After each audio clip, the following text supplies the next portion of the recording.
It's time to accelerate. Hi, I'm your host, Andy Paul.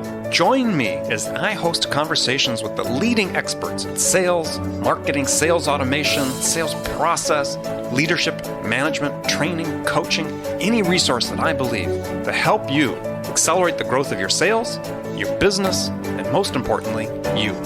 Hey friends, this is Andy. This episode of Accelerate is brought to you by KiteDesk. KiteDesk is the all-in-one sales development platform that lets you manage all of your sales development activities, such as email, direct dial phone calls, and your daily to-dos, all in one place to open up conversations, book more qualified meetings, and really create a predictable pipeline. KiteDesk Flow and KiteDesk Find allows us to find exactly the right people in the industries we're looking for, in the roles that we're looking for. That's KiteDesk customer Michael Orphis. Michael is head of sales at Stratified.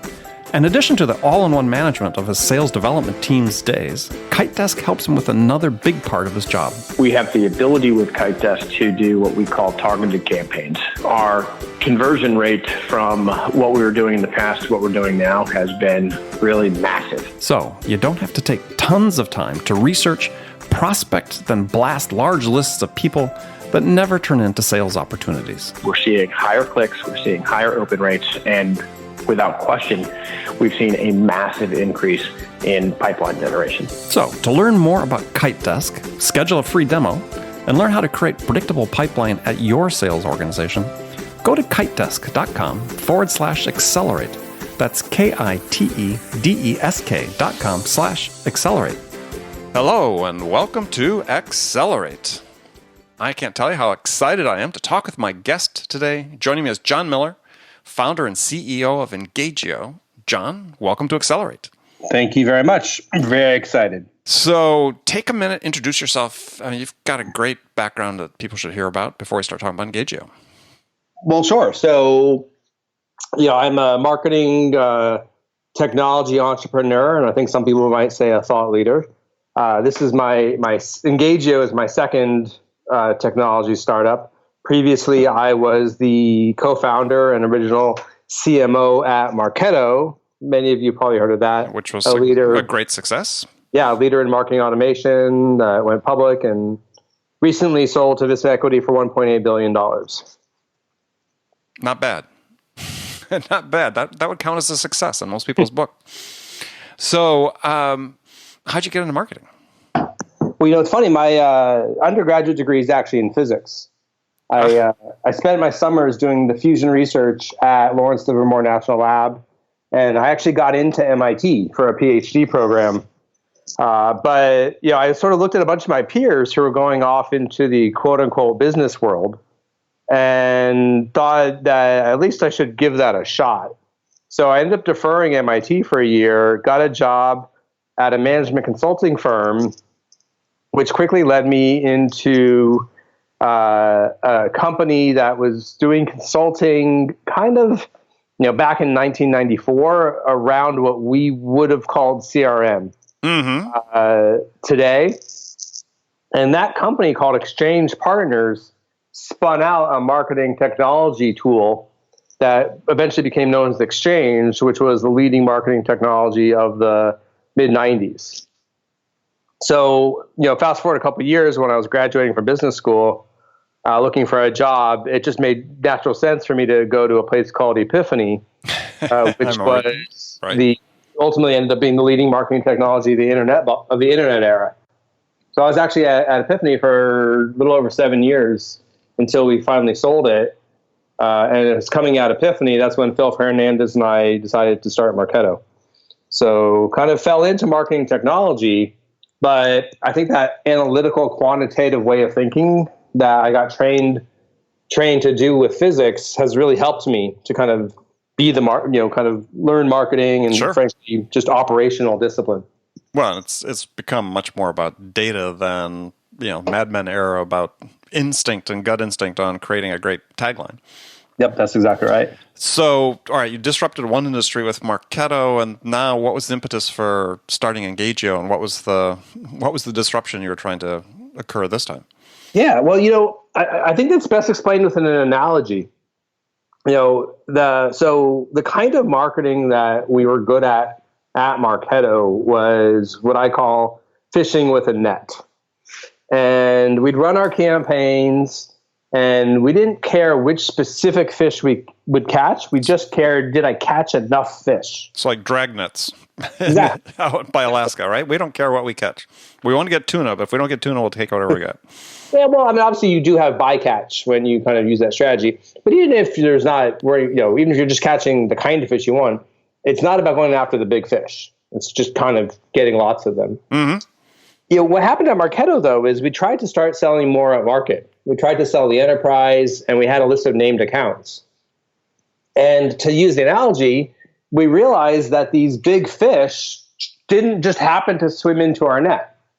If we wanted to go after the big fish, we had to reach out to them with more specific targeted outbound tactics. And we started using those tactics, but I realized that Marketo as an application for everything that it does, it wasn't really built to support this kind of account-based outbound, activity. And one of my friends was struggling with the same thing and suggested, when she knew I wanted to start thinking about a new company, she suggested, what about a platform for doing, account-based marketing? And so, the more I thought about it, the more it made sense. So in a nutshell, what we're doing with Engagio is we want to be the platform for fishing with spears, just like a Marketo is the platform for fishing with nets. Got it. All right, so let's talk about some terminologies for a second. So account-based marketing. I know there's some still people out there that hear it, but they're not really sure what you mean by it. So why don't you explain account-based marketing? Well, to be really simplistic about it, salespeople have always been account-centric. Right. Right. At the end of the month, they don't talk about how many leads they closed. They talk about how many accounts they closed. And when they ring the cowbell, they write a company name on the board and not a person's name. The problem, though, is marketing, up until pretty recently, has been a lead-centric discipline. And, to be honest, tools like Marketo are partly at fault for that. Because in Marketo, you log in and you see lists of leads. Mm-hmm. And so we've been in this world for a long time where, salespeople think about accounts and marketers think about leads. And, that's not the only reason marketing and sales don't get along, but it definitely doesn't help. So at its most basic, simple level, account-based marketing is the marketing team kind of standing up and saying, okay, salespeople, why don't we can be account-centric too.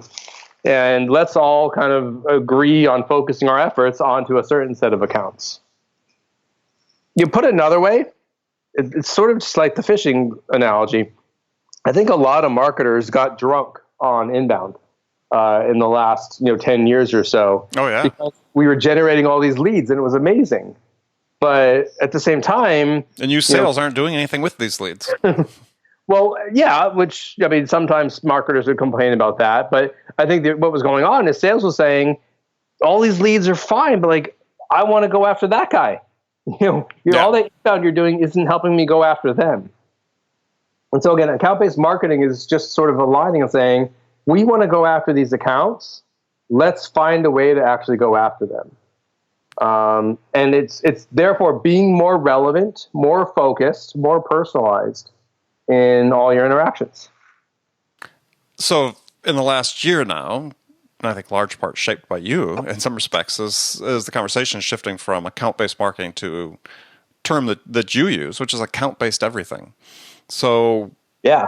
So what's that evolution? There's been a very rapid evolution. So what is account-based everything then?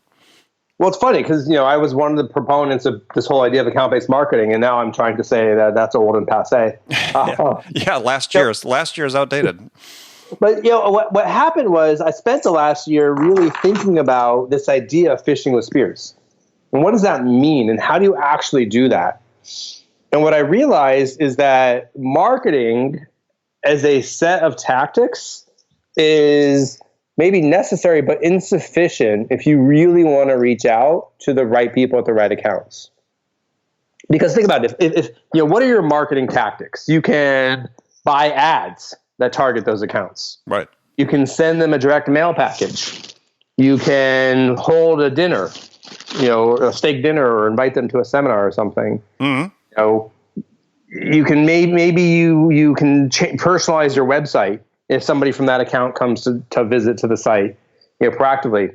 Those are all good things, and people doing those things say that they're doing account-based marketing, but you're not really going to reach out and connect with somebody. According to Topo, an analyst firm, they say that marketing alone will only get about 15% penetration into the target accounts. Right. And so, what is working to really reach out and connect into a decision maker in a target account tends to be the sales development function. And we've seen a big rise in outbound sales development in the last few years, right alongside with marketing being drunk on inbound. Mm-hmm. Hey, marketing, if you're not going to go get me the leads, we're going to go do it ourselves. Accounts right? I want, I'm going to go do it myself. Exactly. And the best account, based sales development, the best sales development teams are thinking about it in an account-based way, where they have a list of big accounts they're going after, and they're reaching out to them with relevant human emails and relevant voicemails, and they're touching them socially, and they're doing that in a thoughtful way across the account. Yeah, we recently had Lars Nilsson from Cloudera on the show. Perfect. Yeah, so he's obviously one of the big proponents of that idea. Right. And so I'm like, all right, if you're going to fish with spears, account-based sales development makes a ton of sense. But now what happens, we're creating more and more silos, right? You got account-based marketers saying, hey, this is the best thing ever. But by calling it account-based marketing, you're saying to sales, this is my thing, this is not your thing. And by having account-based sales development, you're sort of saying, hey, we got this, marketers, you go do your thing over there. Yeah, leave us alone.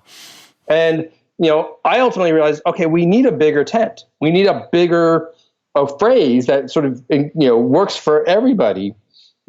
And, that's, I basically sort of tried to agree to adopt, frankly, what Topo came up with is they were calling it account-based everything. And I really think that's the right name. It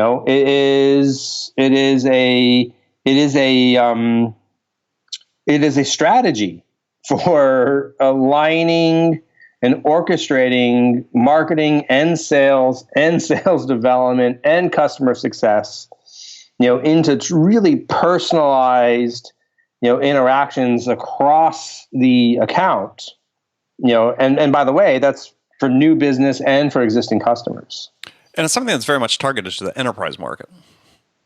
Just so, it seems like, right? It's doesn't at big fish. Yeah, it doesn't necessarily have to be, but when you look at, and you talk about this in materials you put together, is you look at the leveraging the cost of acquisition and the lifetime value of the account, then this really makes sense in an enterprise sense.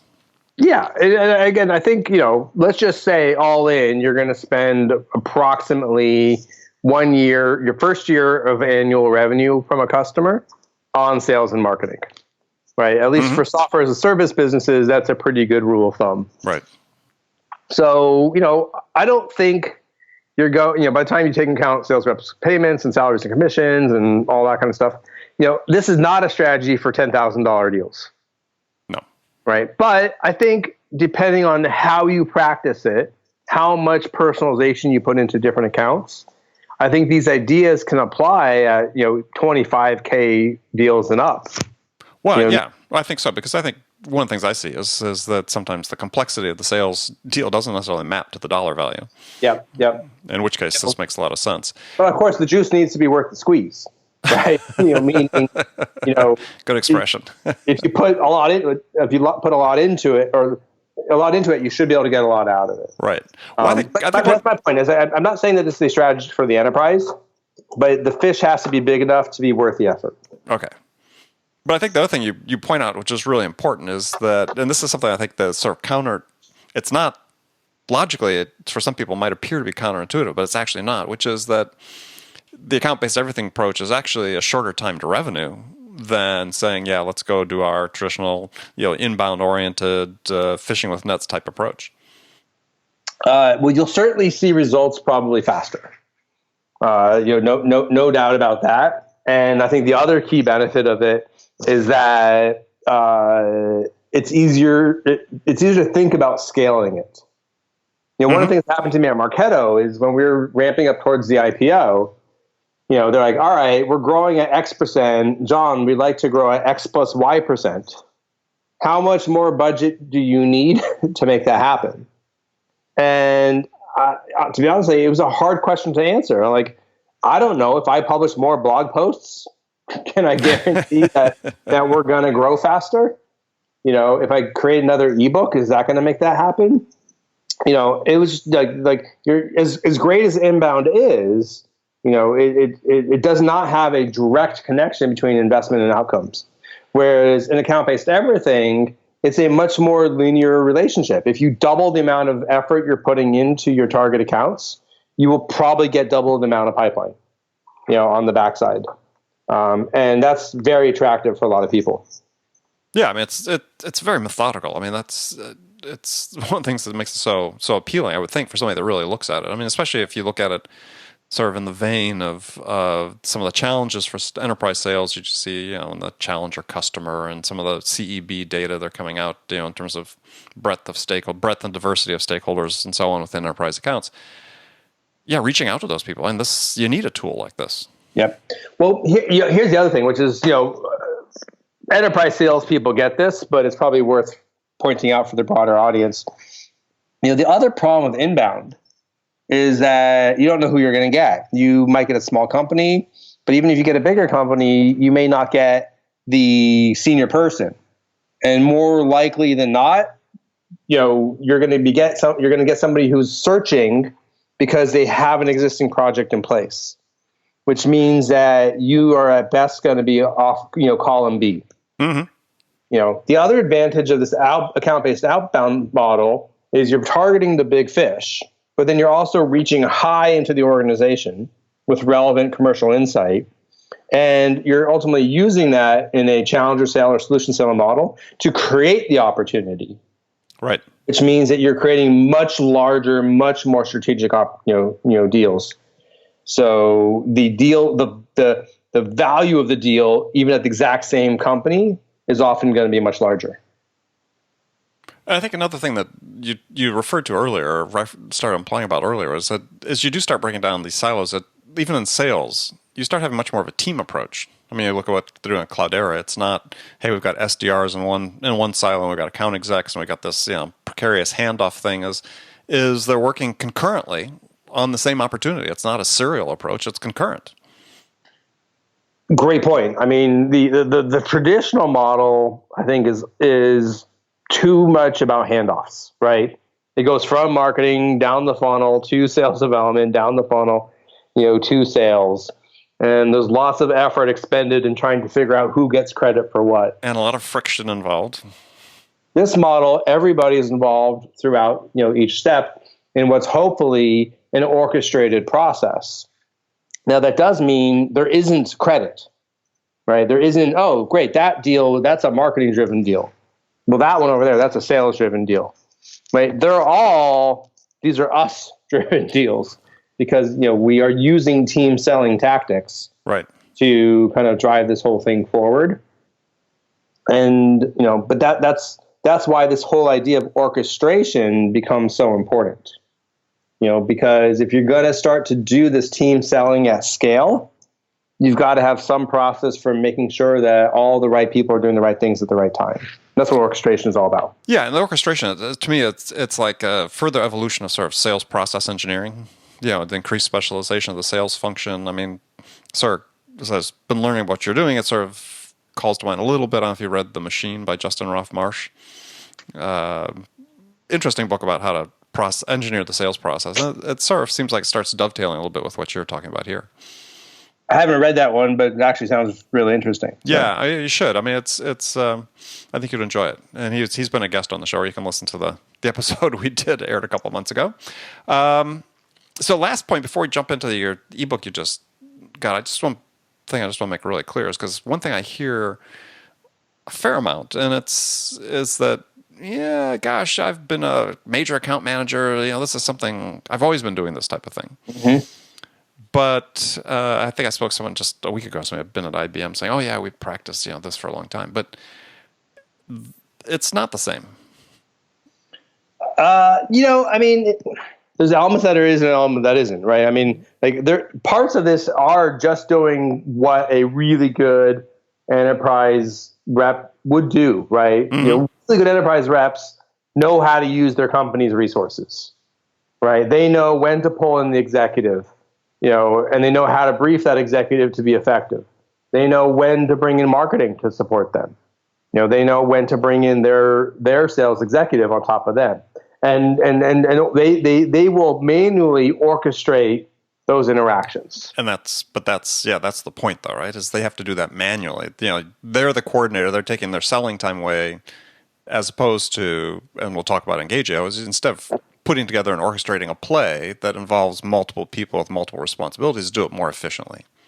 Yeah, that's exactly right. So so what's new is, first of all, the ability to do this at to orchestrate it with the technology and do it at a much greater scale, than you could do before. So more accounts get that kind of quote unquote orchestrated love that great enterprise AE would do for their small set of accounts. And the other thing that's new is, like any kind of sales methodology type of technology, it lets you take the process that your best folks are doing and then apply it in a more scalable way to all of your folks. Right. So you can make an average rep, as good a prospector as your best one. Right. So when you look at Engagio, and we'll talk about what Engagio does, I don't know. I was sort of struggling for a little bit of a metaphor, but to some degree, it's sort of like a control panel that sits on all these communication channels you have. But as you call it, an orchestration platform. I like that description. Yeah. I mean, we use two analogies. And the first one is the orchestra conductor. Where there's the wind instruments and your percussion instruments and your brass instruments, right? And that might be your marketing touches and your sales development touches and your executive touches, right? And the orchestra conductors to make sure that all works in harmony with the right people coming in and out at the right time. So that's sort of analogy number one that I think about. The other analogy I like to think about is a football play. Everybody loves the football plays. Because when you think about it, we've talked about team selling. I've got all the people on my team, whether it's the executive or the account development rep or the AE, and so those are my X's on the chalkboard. And then we are talking about account selling here. So there's multiple people involved on the buying committee. Mm-hmm. So I've got all the O's, on the board. And what a good coach is going to do is they're going to map up a play that says, okay, you do this and you do this. If this happens, you do this.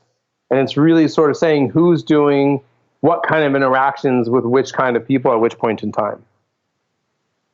One of the things I like best about the football analogy is it really does highlight the importance of the team selling component of this. You wouldn't have a football team that just had 11 wide receivers because they just get crushed. Nobody would throw the ball to them. Or just 10 people standing around while one person runs with the football. That wouldn't be good too. Right? So it's not, that's why I like this. It's, if you look at the intricacy of football plays at a college or a professional level, everybody has an assignment. Yeah. And if one person fails in it, the whole thing falls apart. And they have different roles. Yes. Right. You have your linemen doing this, and you have your wide receivers doing that, and and so on. And that's the exact same thing that's true, I think, for sales plays. That they're going to work best when you have people in all the different positions doing the right thing. Right, and then you provide the analytics platform and the insights, similar to looking at game film, to say, okay, this worked or it didn't work, or how did the opponents react, or in this case, how did the customers react to it, and what do we need to do differently or better the next time? That's exactly right. So and it's not just the game film. Obviously, there's there's the actual process of. It's the actual orchestration of the process. It's funny because, I come from a world at Marketo that people called marketing automation. And, I think one of the problems with the word marketing automation is almost by definition, automation is taking the human out of the process. Right. It's an automaton.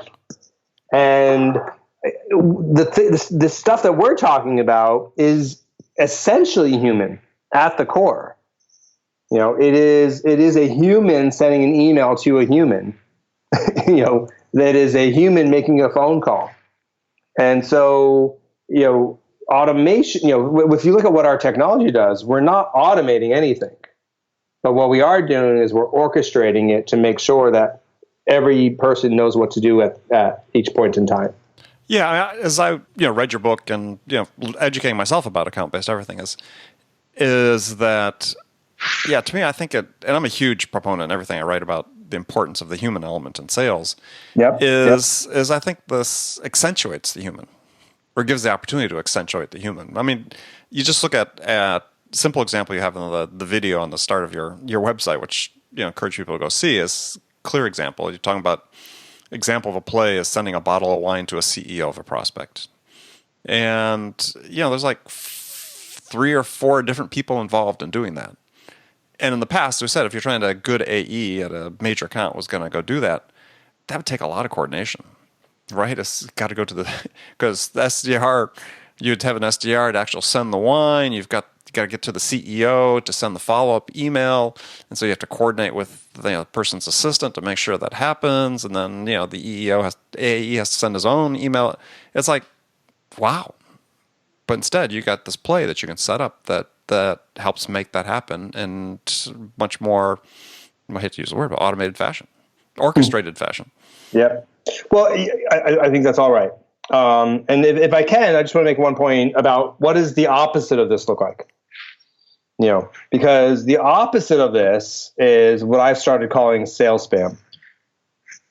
And this has become, I think, a real problem with whether it's salespeople or sales development reps, sending these, basically generic emails, but because they're coming from an individual, kind of get around the spam filters.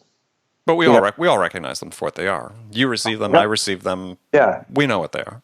As much as I love Aaron Ross, I mean, he sort of kicked off this whole thing. Yes. Which it worked really well 5 or 6 years ago, especially when all the spam filters learned how to block marketing spam, and this other stuff could get through. But I think the reality is the technology, the spam filters they're pretty smart, and they're going to figure out how to start blocking, this unwanted sales spam, pretty damn fast.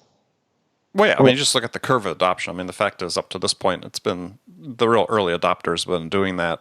You're taking the early adopters and innovators over to account-based everything. Well, still 90% of the market is still thinking, oh, let's start sending emails. Yep. Let's send more sales spam. Let's send more sales spam. It works less and less. So what do these people do? They don't think about more and more. Right. Doing better. They think about sending more sales spam. That's the answer to everything. Is not to do it better. It's just do more of it. Exactly. So I pointed out, like, that's the opposite of what we're talking about. Doing well, and I think the people who are trying to make their quotas and their numbers just by sending out more robo spam are going to find themselves, wondering why nobody's responding anymore pretty soon. Right. And I think, the key thing of what we've been sort of talking about, you think about this and selling to the enterprise, if we just accept as a basis of discussion some of the assumptions that are in, let's say, the challenger customer, writing about, 6.7, that's the number goes up. I think it's 5.7 in their book. They're now saying 6.8. Stakeholders in every decision, and there's incredible diversity among the stakeholders in terms of their desires, needs, wants, decision-making processes, and so on, is, as always, a really complex task to manage. But now you're providing a tool to simplify that to some degree, simplify the orchestration of it. Yeah, that's right. And so I think what it does for me is it if I were in a company that was using this, I'd be so excited, because now it enables me to get back to the human element that I talked about before, where I can really focus on delivering the value to the prospect to help them make a decision, as opposed to spending 60, 50, 60% of my time orchestrating what needs to go on. Mm-hmm. I think, that having selling time actually be selling. I mean, like your salespeople time actually, selling, that's so valuable. Right. And so anytime that you can sort of help them streamline the process to have more selling time, the better it's going to be. Well, especially if it's selling time that's devoted to selling as opposed to actual selling to the customer. That's my actual selling. Yeah, I agree. All right, well, good. John, we're in the last segment of the show. I've got some standard questions I ask all my guests. And the first one is a hypothetical scenario. And in this scenario, you've just been hired as the VP of sales by a company whose sales have stalled out. And CEO, board, want to hit the reset button, get things back on track quickly. So what 2 things would you do your first week on the job that could have the biggest impact? Well, I'll go back to, remember I'm a physics undergraduate, Yes. So I'm pretty analytical. And, it's funny, because I obviously am looking at this from the perspective of the CEO. But so the first thing I would do is, I would want to really diagnose, where is the problem? So basically, is this a top of the funnel problem because there's not enough marketing, or sales development to help the team create pipeline? Mm-hmm. Is it a sort of middle of the funnel problem where we're not converting the engagement and the activity that we're generating into sales opportunities? Or is it a bottom of the funnel problem where we're not actually taking the deals that we have and winning them? Now, in reality, it's probably some mix of all 3, but that's the first thing before I can tell you what I'm going to do, I got to understand where the problems are. And then the second thing I'm going to do is I'm going to look at the team. And is this a situation where everybody across the board is not achieving their number? If so, that's probably a product market fit problem, where there's something more fundamentally wrong with our offering. But if it's varied, where I see some people making the number and some people not making the number, right, then I know that's a performance and execution problem with those individual people. Mm-hmm. Right. So I can narrow in and focus on that. Okay. Good answer. So some rapid fire questions. You can give me 1-word answers or you can elaborate if you wish. So when you, John, have occasion to be out selling Engagio services or Engagio, the company, let's say, to investors, what's your most powerful sales attribute?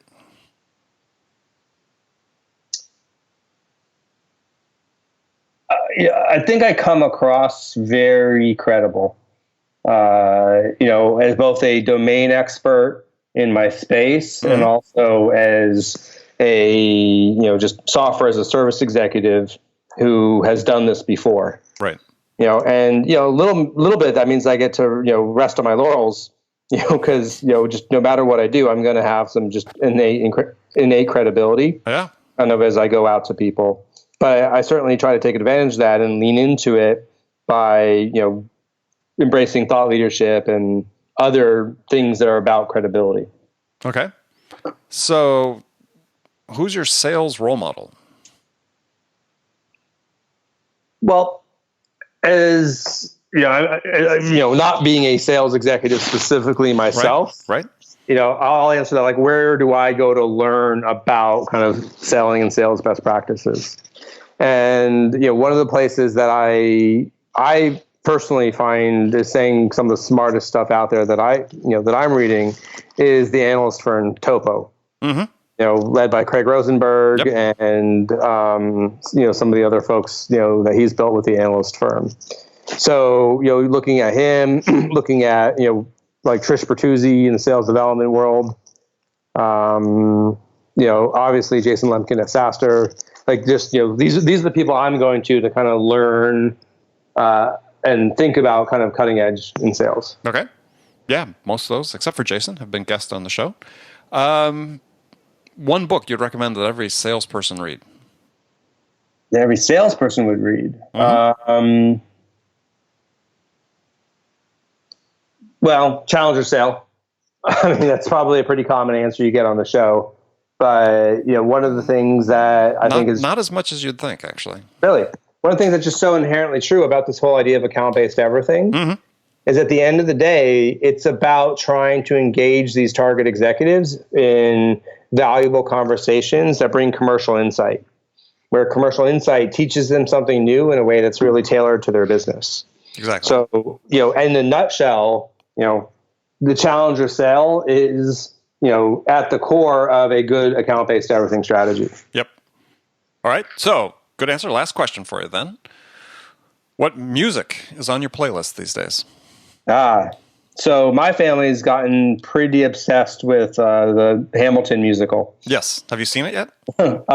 We did, actually. My wife and I, we decided to splurge and ponied up the ridiculous amount of money for tickets. But we've also listened to it a whole bunch of times. Right. And the music's so fast that you really do need to listen to it a couple times in order to be able to pick up everything that's going on. So did you see it before Lin-Manuel Miranda left? No. We actually just saw it a couple of months ago. So it was about half of the original cast. Yeah. But it's still a pretty amazing show. Yeah, I'm sure. Yeah, we saw it with him, but fantastic show. Fantastic show. All right. Well, John, thanks so much for being on the show today. Tell people how they can learn more about Engagio or connect with you. Yeah, well, I think probably the best thing to do is grab a copy of my books. So you can go to engagio.com/guide.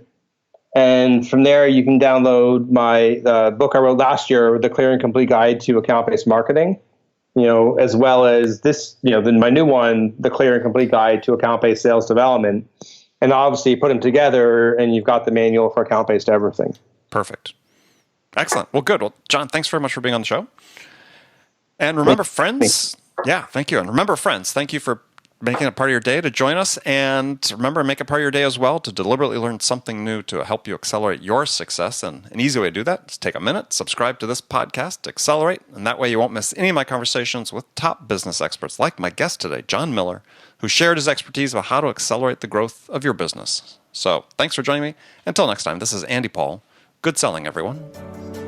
Thanks for listening to the show. If you like what you heard and want to make sure you don't miss any upcoming episodes, please subscribe to this podcast on iTunes or Stitcher.com. For more information about today's guest, visit my website at andypaul.com.